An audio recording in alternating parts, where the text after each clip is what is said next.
ദൈവത്തിൻ്റെ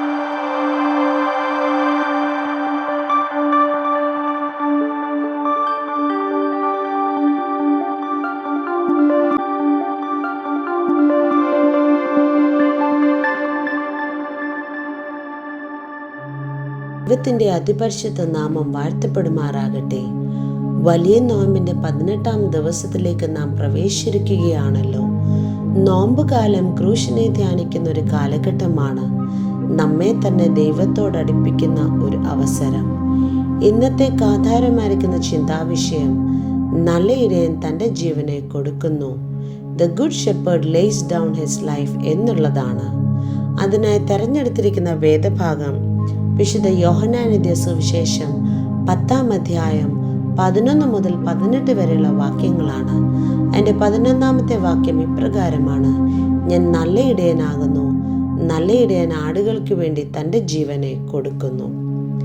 ഞാനാകുന്നു, I am എന്ന പദം യേശു കർത്താവ് പല പ്രാവശ്യമായി രേഖപ്പെടുത്തിയിട്ടുണ്ട്. ദൈവത്തോടുള്ള സമത്വമാണ് ഓരോ തവണയും കർത്താവ് അവകാശപ്പെടുന്നത്.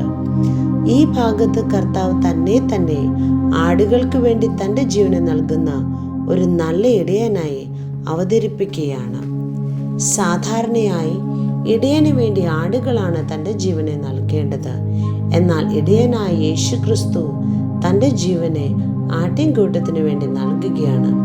തന്നെ അനുഗമിക്കുന്നവരോടുള്ള കർത്താവിൻ്റെ സ്നേഹവും കരുതലും ത്യാഗവുമാണ് ഈ ഭാഗത്ത് കാണുവാൻ സാധിക്കുന്നത്. ഈ ഇടയൻ്റെ 2 സവിശേഷതകളാണ് ചിന്തിക്കുവാൻ ആഗ്രഹിക്കുന്നത്. ഒന്നാമതായി, സംരക്ഷണവും മാർഗനിർദ്ദേശവും നൽകുന്ന നല്ല ഇടയൻ. ഒരു ഇടയൻ തൻ്റെ ആടുകളെ സുരക്ഷിതമായ മേച്ചിൽപ്പുറങ്ങൾ നയിക്കുകയും ആപത്തുകളിൽ നിന്ന് സംരക്ഷിക്കുകയും ചെയ്യുന്ന പ്രകാരം ഒരു രക്ഷകനായി യേശു കർത്താവ് നമ്മോടൊപ്പം നടക്കുകയും ജീവിതത്തിൽ അപ്രതീക്ഷിതമായി കടന്നു വരുന്ന വെല്ലുവിളികളിൽ ഒരു നല്ല വഴികാട്ടിയായും ആത്മീയ അപായങ്ങളിൽ ഒരു കവചമായും കൂടെയിരിക്കുന്ന ഒരു കർത്താവിനെ ഇവിടെ കാണുവാനായിട്ട് സാധിക്കും. 23-ാം സങ്കീർത്തനത്തിലും ഇടയൻ്റെ സാന്ത്വനവും പരിപാലനവും സഖിത്വവും സംരക്ഷണവും ആസൂത്രണവുമെല്ലാം വളരെ സുന്ദരമായി നമ്മെ വരച്ചു കാണിക്കുന്നുണ്ട്. നല്ല ഇടയൻ പ്രതിരോധം ഉയർത്തുമ്പോഴും സംരക്ഷണം ഉറപ്പാക്കുമ്പോഴും പരിപാലനത്തിൽ മുന്നേറുമ്പോഴും ആടുകൾക്ക് വേണ്ടി തൻ്റെ ജീവനെ നൽകുവാൻ തയ്യാറാകുന്നവരായിരിക്കണം. രണ്ടാമതായി, അടുത്തറിയുന്ന ഒരു നല്ല ഇടയൻ.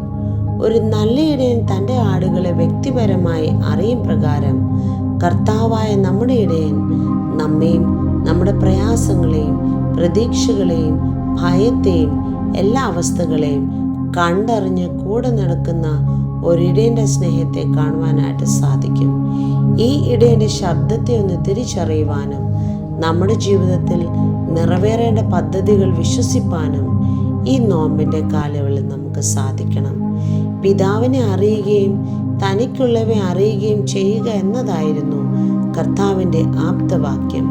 പിതാവിനെ അറിയുവാൻ മലമുകൾ കയറിപ്പോയവൻ തനിക്കുള്ളവ അറിയുവാൻ താഴേക്കിറങ്ങി വരുന്നു. പിതാവ് കൈവിട്ടെന്ന് തോന്നിയപ്പോഴും തനിക്കുള്ളവയ്ക്ക് വേണ്ടി കാൽവരി മലവേൽ ജീവനെ നൽകി താഴ്വാര അനുഭവത്തെ നിലനിർത്തി. ഈ വെല്ലുവിളി എന്നും തൻ്റെ ശിഷ്യന്മാർക്കുള്ളതാണ്. 16-ാം വാക്യത്തിൽ നാം വായിക്കും പ്രകാരം, ഈ തൊഴുത്തിൽ ഉൾപ്പെടാത്ത വേറെ ആടുകൾ തനിക്കുണ്ടെന്നും അവയെയും നടത്തേണ്ടതാകുന്നുവെന്നും പറയുമ്പോഴും കർത്താവ് സുപരിചിതമാകും വിധം ശബ്ദവും സാന്നിധ്യവും നൽകണമെന്നും ഒരു ഇടയനും ആട്ടിൻകൂട്ടവും ആകുമെന്നും കർത്താവ് നമ്മെ പഠിപ്പിക്കുന്നു. വേർതിരിവുകൾ സൃഷ്ടിച്ച് മാറ്റി നിർത്തുന്ന ഇടയ ശുശ്രൂഷ അല്ല കർത്താവ് ആഗ്രഹിക്കുന്നത്. സകലരെയും ഉൾക്കൊള്ളുന്ന ലോകത്തിനാകമാനം വെളിച്ചമാകുന്ന ശുശ്രൂഷയാണ്. നമ്മുടെ കർത്താവിൻ്റെ കാൽച്ചുവടുകളെ പിന്തുടരുവാനും ജീവിതം അവനിൽ സമർപ്പണമുള്ളവരായും എല്ലാവരെയും ഉൾക്കൊള്ളുന്ന മനസ്സിൻ്റെ ഉടമകളായും നല്ല എന്ന വിശേഷണം നമ്മിൽ ചാർത്തപ്പെടും തക്കവണ്ണം ജീവിതം അനുഗ്രഹമാക്കുവാൻ നമ്മെ തന്നെ ദൈവകരങ്ങളിൽ സമർപ്പിക്കാം. നല്ലവനായ കർത്താവേ, ക്രൂശ് കേന്ദ്രീകൃതമായ ഇടയ ശുശ്രൂഷ നയിക്കുവാൻ ഞങ്ങളെ സഹായിക്കണമേ.